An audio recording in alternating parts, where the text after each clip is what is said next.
Wow.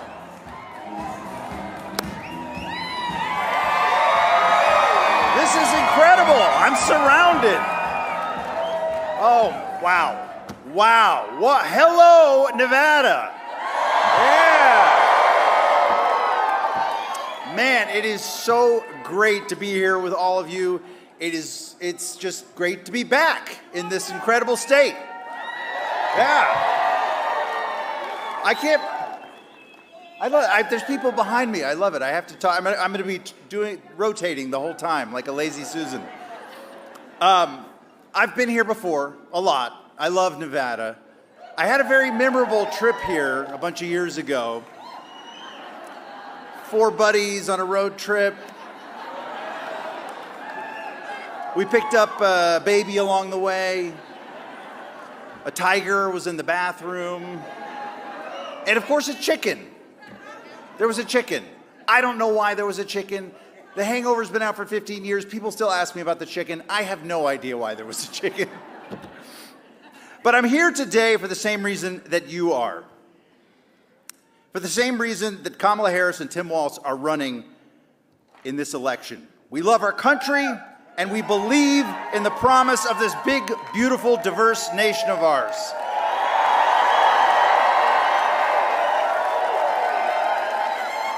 And we're here today because that promise is worth fighting for. Now, I was joking about the Hangover a minute ago, but in all seriousness, I've actually learned a lot of valuable lessons from my various roles in show business. The Hangover, for example, taught me that waking up to chaos is never good. And that's something we all had to kind of get used to back around 2016 to 2020. Do you remember that? Just chaos all the time, day after day. And I, for one, sure as hell don't want to go back to that.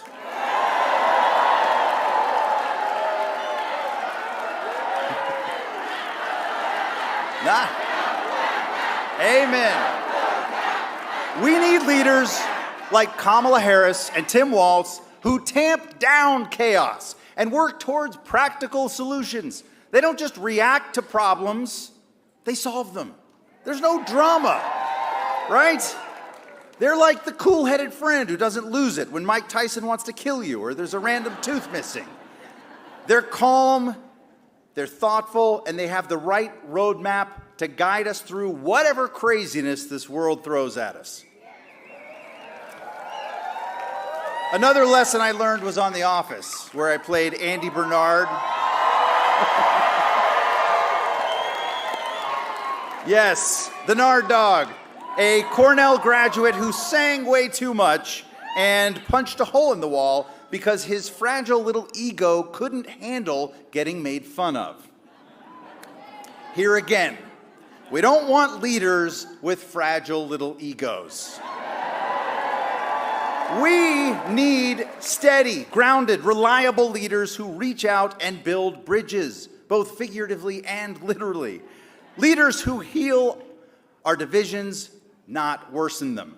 And that's exactly what we have in Kamala Harris and Tim Walz. This campaign is about the future. It's about being for something, not just against everything. Meanwhile, the other guy he's just stuck in the past.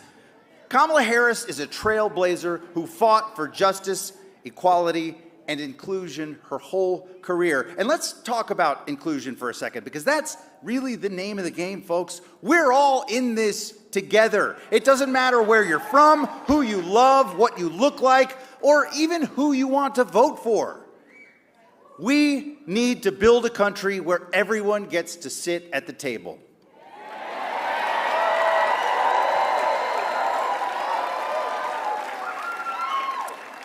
Right now, we're less than a month out from Election Day. In the words of a certain plain-talking, straight-shooting high school football coach, that's nothing.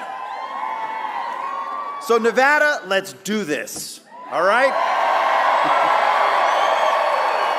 Let's elect leaders who aren't afraid to lead with kindness, with intelligence, and maybe even a little bit of humor.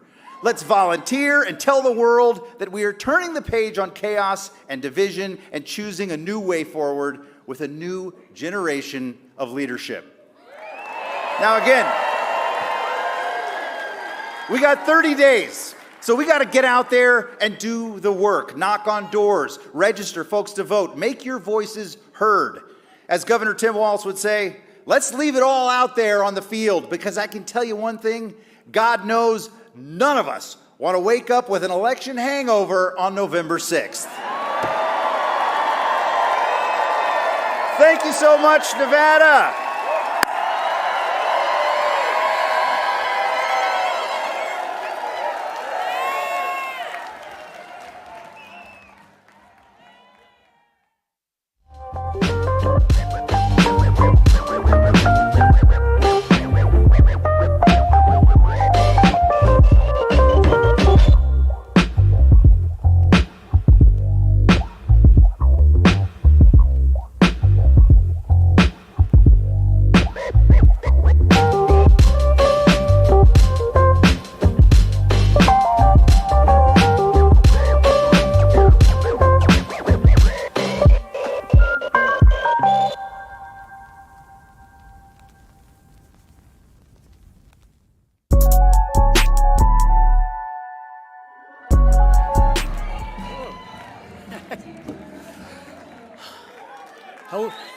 Hello, Nevada.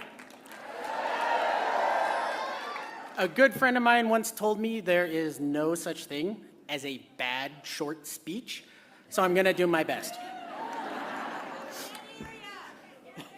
Oh, no. Everybody can hear. So, my name is Andrew Rivas. I've been a driver at UPS for 11 years. I am a second-generation Teamster with Teamsters Local 533 here in Reno. I am also the Executive Vice President for the National Teamsters LGBTQ+ Caucus, which I am very pleased to say voted last week unanimously to endorse Harris-Walz for 2024. Because we believe in fighting for equality, dignity, and respect in the workplace. During my years as a Teamster and a union activist, one thing has been made very clear to me: unions build strong communities. Our union workers are building roads, bridges, schools, and hospitals. We deliver goods across the country to your grocery stores and your front step. Unions build not only strong local economies, but a strong national economy. Vice President Harris and Governor Walz both know that the middle-class workers like us form the backbone of our society, and they respect a worker's right to organize.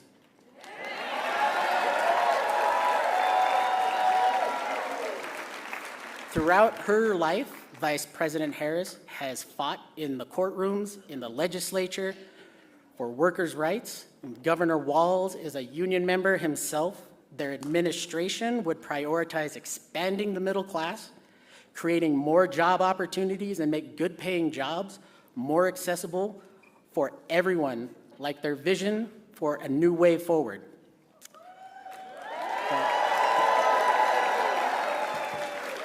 Vice President Harris and Governor Walz will eliminate the barriers for workers who don't have a degree from holding federal jobs that they can succeed in and support their families with a livable wage.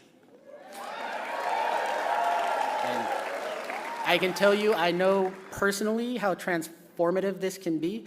I attended community college and ended up joining the workforce without a degree after the crash of the housing market in 2008, and I haven't gone back. So, for me, I'm lucky. I have a union job. For many of my friends, they work 2 and 3 jobs a day. No benefits, no overtime, no plan for the future. They're just trying to stay afloat. Vice President Harris helped pass the largest infrastructure package in our lifetime, creating more opportunities for the building trades and investing $750 million back into our apprenticeship programs.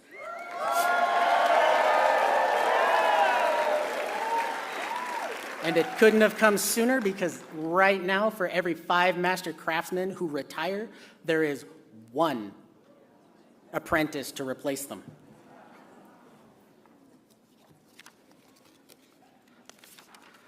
On the other hand, Donald Trump and the MAGA movement believe our economy works best for those who own big skyscrapers and not the workers who build them, not the workers who work at them.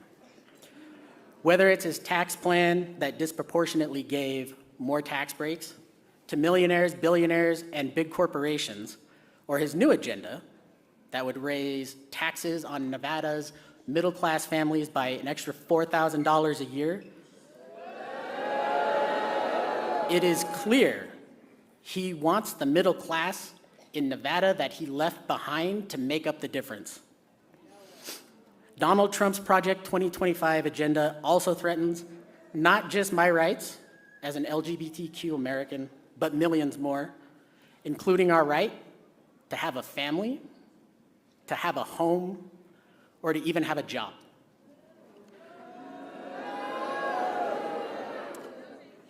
That's the appropriate response. As a Nevadan, as a union member, and as a proud gay man, I choose safer communities. I choose a stronger middle class and a stronger Nevada. I choose life, liberty, and the pursuit of happiness.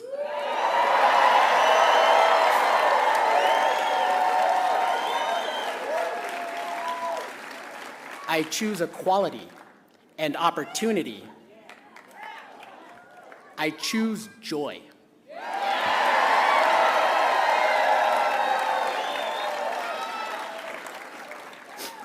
When I cast my ballot, I choose to step forward with Vice President Kamala Harris and Governor Tim Walz because we are not going back.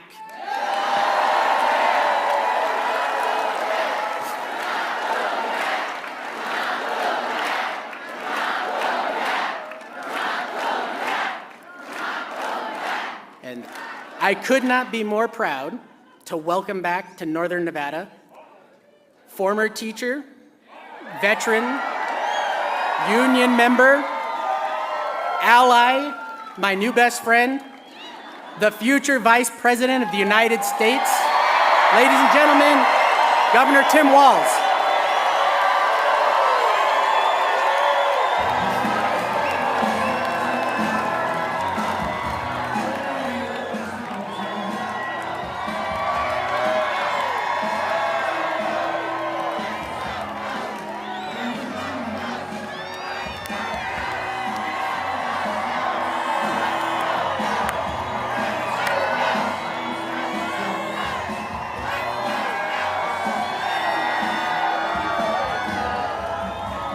Wow.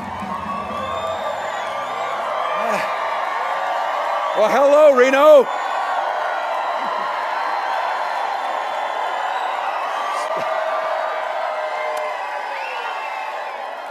Wow.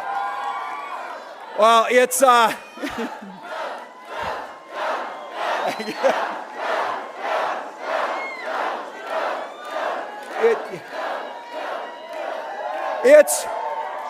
it's a Tuesday. I'd like to see this crowd on Saturday night. I'll tell you so. Ready to go. First of all, thanks to Ed Helms. Can we give him another round of applause? That guy's amazing. Look, he could be doing anything else, but he came here because he loves this country, and so I am grateful for that. Special thank you to Andrew. Our union members across this state and across this country know that unions built the middle class and unions built America. And I just have to tell you, there's so many great things here, but I have to tell you, for Americans across the country, you need to send Jackie Rosen back to the Senate. You need to send Jackie Rosen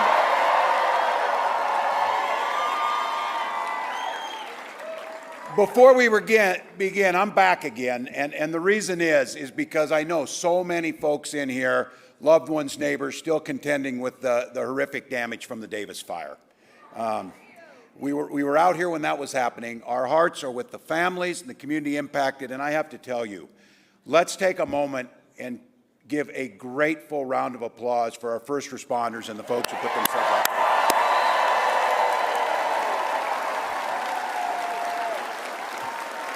I was up visiting them last month, and just to see the courage, and this is what Americans do at a time like this.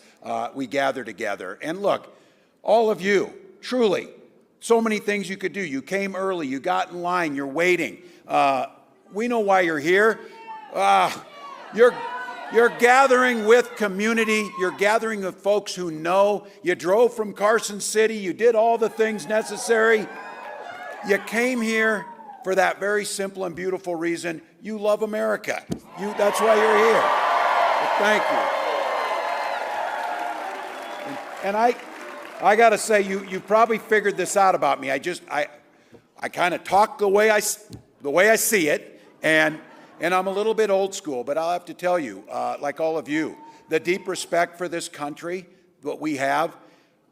Call me old-fashioned, but a president's character and words should matter. They do matter. They do matter. It's presidents, when this country's at its most challenging times, at the heart of the Great Depression, that first inaugural address, President Franklin Roosevelt, as he saw Americans scared, struggling, wondering what was next, made those famous words that we all heard when we were in school and knew that that's what America was about. All we have to fear is fear itself. And we bucked up, and folks helped their neighbors. Then we saw communism spreading across the globe, suppressing freedoms, crushing democracies, and it was growing. And Ronald Reagan stood up and said, "Mr. Gorbachev, tear down that wall." That's what we do. And in the most consequential presidential election of our lifetime, in the only presidential debate between Kamala Harris and Donald Trump stood up and said, "They're eating cats, they're eating dogs." Exactly right. Exactly right. If he were a comedian or something else, that would be one thing. But it's too damn serious to be funny. When he did that, the Republican governor of Ohio was forced to send state law enforcement to escort children to school. And none of it was true. Donald Trump also said, instead of being like Ronald Reagan and standing up to the Russians and their expansion, Donald Trump told the Russians, "Do whatever the hell you want" to one of our allies as they rolled into the Ukraine. And just today, we learned a little bit more about what he said. There's news reporting that Donald Trump has had as many as 7 private phone calls with Vladimir Putin.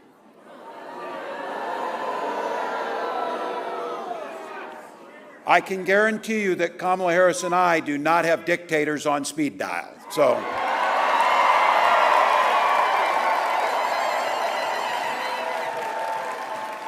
look, it's pretty simple. You get it. Our allies don't trust him.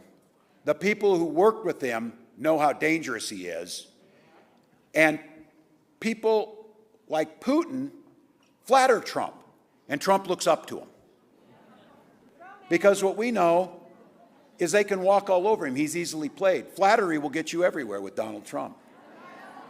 Look, his own national security advisor warned us he is easily manipulated by people like Putin. But again, it's probably a pretty simple reason. Donald Trump's looking out for Donald Trump. That's what he does. Now, the one that I have to tell you as a governor, and for many of you here, this one makes my blood boil. When we were struggling because of Donald Trump's incompetency during the COVID pandemic, we were trying to get whatever materials we could, COVID testing, whatever we could get. It turns out now that Donald Trump was sending COVID machines to Vladimir Putin that we couldn't get in our states.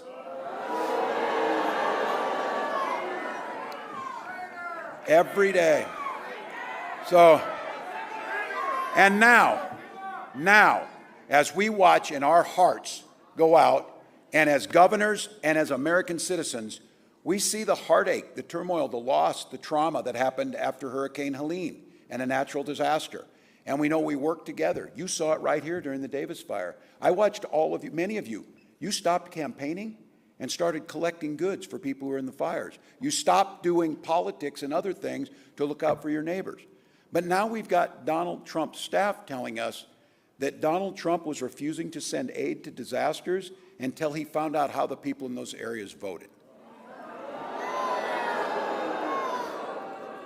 Now, I know that the bar has been lowered on these things, but can we all just agree this is the kind of stuff that would have ended political careers before they started?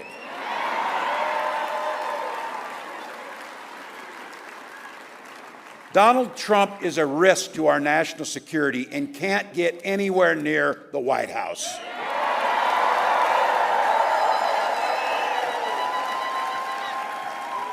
You know he will say and do whatever is good for Donald Trump. But here's the thing. That's not Kamala Harris. And Kamala Harris will stand up to thugs like Vladimir Putin, and she's made it clear. And here's why, and I love this. From her first day as a prosecutor all the way up to being vice president, she walked in the courtroom the first time, and she said she uttered 5 words in that courtroom. Kamala Harris, for the people. Kamala Harris, for the people.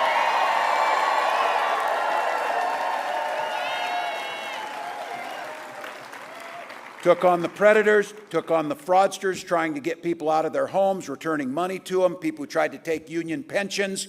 She stood up to transnational gangs trying to human traffic or move drugs, and she stood up to corporate interest. And this is the thing that we're all hungry for. She never hesitated to reach across the aisle and work together to solve problems. That's what we're looking for. That's what we're looking for. Now, I'm proud to be her running mate. And she oftentimes says this, where could a kid from Oakland in a middle-class family run with a kid who grew up around the farms of rural Nebraska? When we talk small towns, there's something we do. We try and out-small town each other. So you say, I grew up in a small town. How many people? 400. People go, oh, impressive, 300. And then I will say 24 classmates. And they're like, all right, that's not bad. That's not bad. But what she says is, growing up in a small town, where else in America can a kid who grows up in a small town in rural Nebraska and a kid who grows up in Oakland and her mom, single mom, working hard to get him a house, where else but in this country can those two be on a ticket to be president and vice president?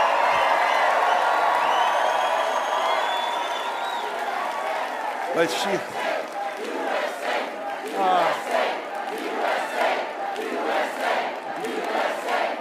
Look, you know what we know? Those who want to divide us, what Kamala knows, whether it's Oakland or whether it's Butte, Nebraska, what we learned around those type of people, we didn't grow up in the same place, but she says we grew up around the same people.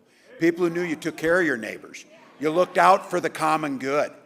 Those are the values that we grew up with. Those are the things that motivated us to run for public office. The same thing that motivated Kamala Harris to run for those offices that she did. And look, how nice will it be to have those values in the White House of the United States? So. Now you might know it's a group of like-minded folks here, but not everybody thinks the same. There's some folks on the other side got a little bit different track record on how they view these things. And you don't need me here. You know in Nevada the pain you felt under the Trump years. 24,000 jobs lost in this state alone. Now, he may tell a different story, but he's not telling the truth. Because the truth is jobs were lost in this. Right here, Kamala Harris has created 285,000 jobs, and income's up $9,000 on those jobs. Companies have announced over $10 billion in private sector investments in this state through clean energy projects like solar and battery manufacturing, right here. Donald Trump says he wants to roll back the Inflation Reduction Acts. And I think today, $500 million in Senator Vance's Ohio, and he called it like it's chump change or table scraps. Those are thousands of jobs. Those are making America energy independent. Those are bringing down our costs. But you know what? That's not who Donald Trump is interested in. I'll give him this. At least he just point blank said it. He invited his rich buddies down to Mar-a-Lago. They're sitting there, and he's giving a speech, and he said, look at all of you. You're rich as hell, and I'm going to give you a tax cut. He kept his word. He kept his word. And every single year in his budgets, he proposed cutting Social Security. And now, you heard it last week, no matter what he says, trying to tell you now that he's responsible for the Affordable Care Act that protects you. The only reason we still have it was because John McCain stood up and said no.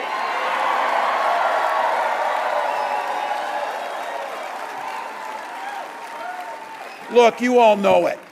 This country and this world can't take 4 more years of Donald Trump. It's that simple.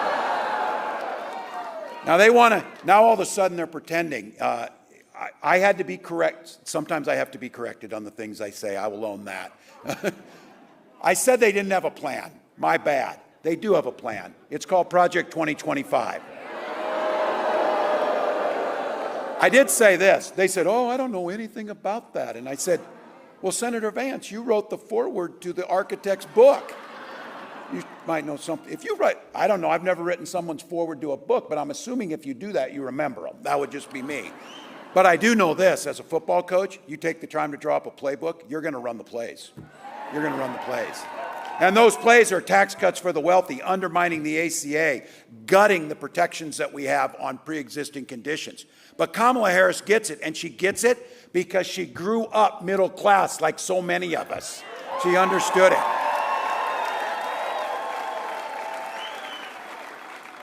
The economy works best when it's fair. We have a saying in Minnesota, pretty simple one, I bet you have it here too. We all do better when we all do better. That one's not that hard. She laid out a plan, not a concept of a plan, a real plan. An opportunity economy that says every single person matters and everybody will be left up and not left behind.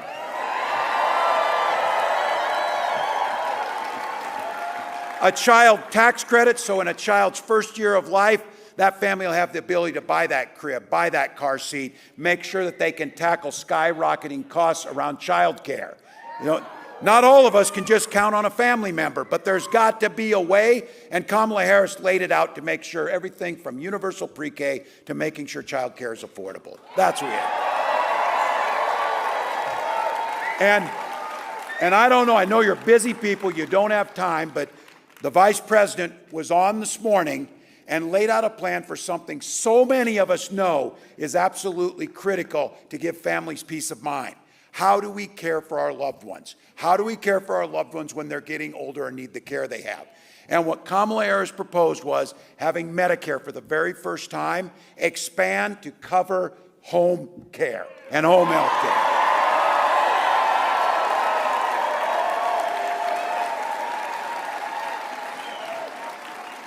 And here's something else. Imagine this, that it's been this long. Also to have Medicare, and some of you out there, I'm getting there a little, getting a little short in the hair and a little long in the tooth. Proposing that Medicare, because it's about making us healthy, covers vision and hearing for our seniors.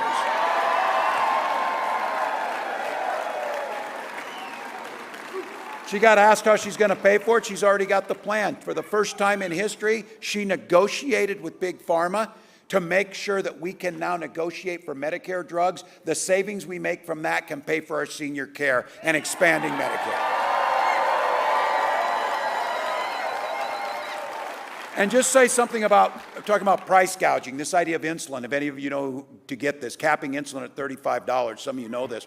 Here's the deal about price gouging. Businesses have the right to make money. We're capitalists. We know how that works. But it's got to be fair. It's got to be moral. It costs about $5 to manufacture a vial of insulin, and they were selling it for $800. Now it's capped at $300. So when we talk price gouging, and I was glad to see this, President Biden made a statement, airlines charging people exorbitant amounts to fly out of Florida to get out of the hurricane. That's price gouging. That's price gouging. But here's the thing, the American dream is out there, getting more folks in. This is a state of doers. This is a state of entrepreneurs. This is a state that knows this. For the first time, a tax credit to start your business has been frozen at $5,000. That's not enough to get the average cost to start a small business and get it off the ground, about $40,000 for folks. She's proposed $50,000 tax credit to start it out.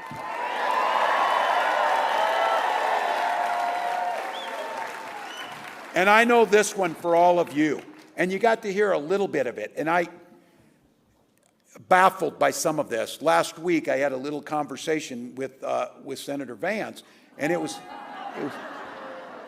about housing. It was about housing, and the solution is we should just build on federal lands or something. And I said there's no federal lands around Minneapolis, so what are you going to do? But the point is, the housing issue is real.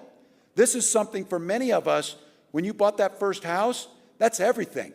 And it's everything because it's your biggest investment, it's generational wealth, but it's much more than that. It's the safety for your family. It's the place you gather for holidays. It's the place you bring your kids home from the hospital the first time in that house. For these guys, they don't ever want to mention the other side of this. The other side of it is you got folks buying up houses to sell them as commodities, just like they buy stocks and bonds. Prices in this county have increased 50% since 2017. You know it. Big Wall Street firms. I had to look, hedge fund manager and venture capitalists. That's not the jobs most of us do. Those are the facts of the folks buying up. There was a case here. One company buying 260 homes in a single day.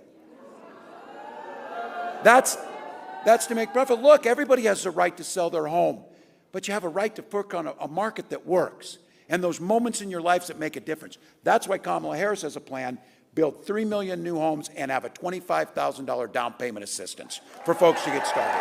Young folks out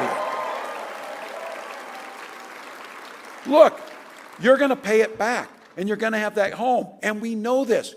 When people have homes and stability, and they have jobs, and their kids get off to school with food in their belly, everybody does better. Everybody does better. So look, what you know is, Kamala Harris and I get this. The idea that we're fighting for, she comes out to that beautiful song, Freedom, coming out Freedom. Well, it's more than that. It's the freedom for you to live the life you want to live. That's what it's about. And I know in this room, there's Republicans in this room. And there are.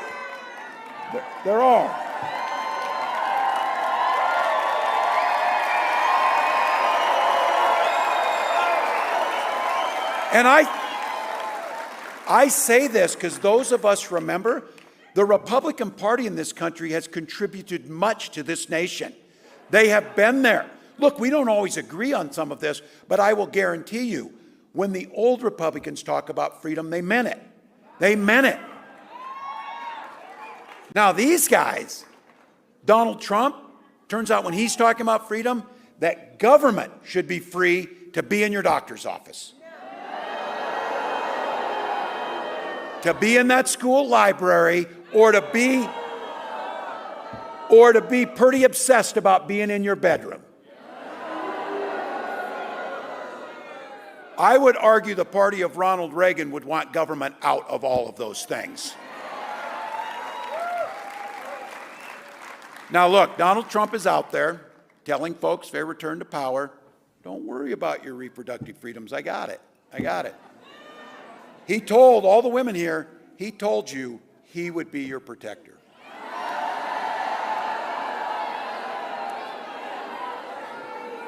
So the other day in that little debate I mentioned, they're kind of factoring this Project 2025's, they want to monitor of women's pregnancies. And I saw Senator Vance, there were a couple moments of clarity where he said, well, people just don't trust us on these things, you know.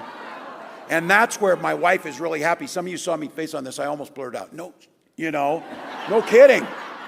No kidding. Look, to Donald Trump and J.D. Vance, women don't trust you.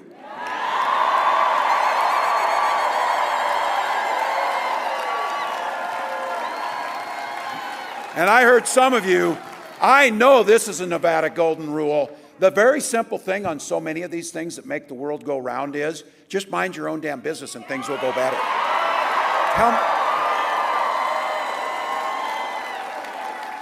I don't want to speak for the Republicans here, but I got to feel like that's a mantra of the old Republican Party. Just mind your own business on this.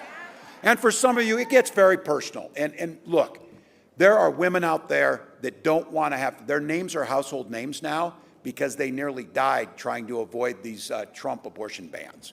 And for me, and for so many of you out there, they're going another step further, banning things like fertility treatments. Those are our decisions. Those are our decisions to make. Whatever family you want to have, or no family, or whatever that family looks like, that's your decision, not government's decision.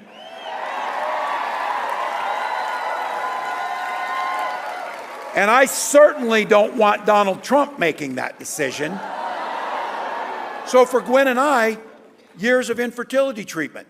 And when we finally, and we had access to health care, which all of us need.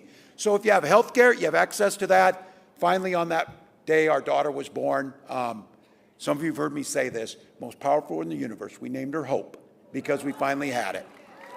She and her brother mean the world to me. And that's what this election is about. It's about freedom. And I want to make that appeal again. The party of Reagan needs to stand on personal freedoms, not with Donald Trump's way of doing things.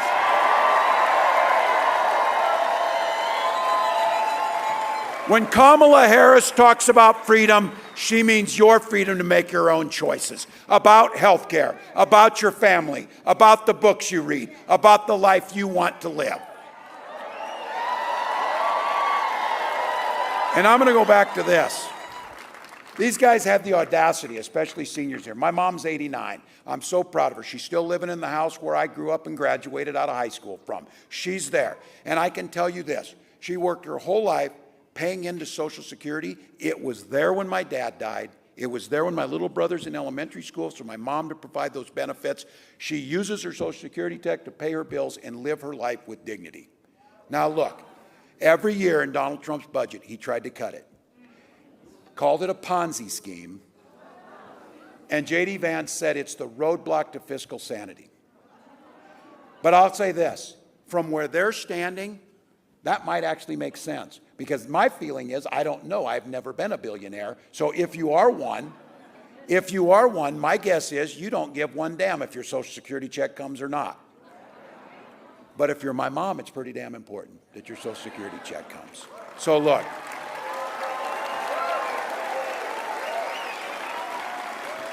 Freedom to make your health care decisions. Freedom to live in dignity in your senior years. Freedom to be there if tragedy strikes you and that there's a safety net there. We oftentimes talk about this. this is a state that you know a little something about pulling yourself up by your bootstraps. You know how to do that. But the thing is, sometimes in life, you don't have any boots. And they're loaned to you by Social Security. They're loaned to you by your neighbors so that you can get back on your feet. Those are the things that freedom means.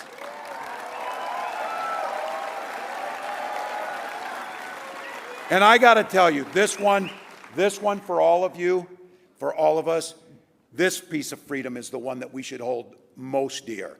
The freedom to send our little ones in their best clothes to school without being shot dead in their classroom.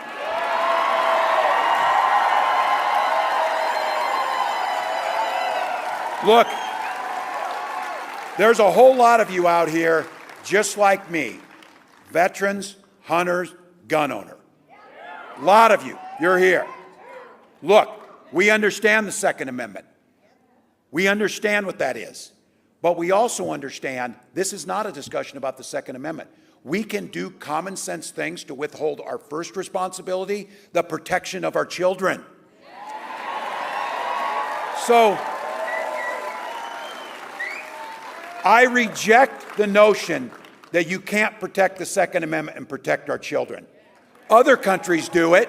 Why can't we? Why can't we do it? Donald Trump told us to get over it, and J.D. Vance said it's a fact of life. Kamala Harris was very clear. She's the one who said, it doesn't have to be this way. It doesn't have to be this way. Look, I know I'm preaching to the choir. You get it. But I also want to tell you, our recital's in 28 days, choir. And we need to sing. And when we sing, we get to turn the page on these guys.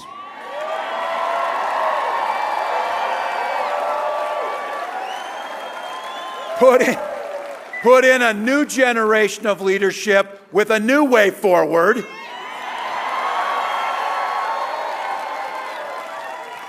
And we, as Americans, get the greatest privilege to self-determine where we're going, not just for the next 4 years, but the next 40 years. Not just for a single state or a single country, but the world is looking for us to bring back the values of America.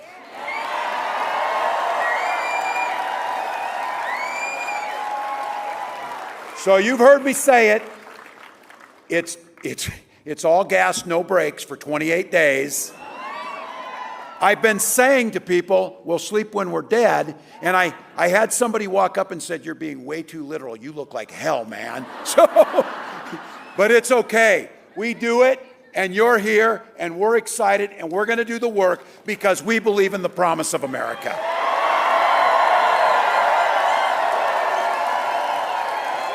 So you know, 28 days, and the Vice President said it. When we fight, we win. When we fight, we win. When we vote, we win. Let's go.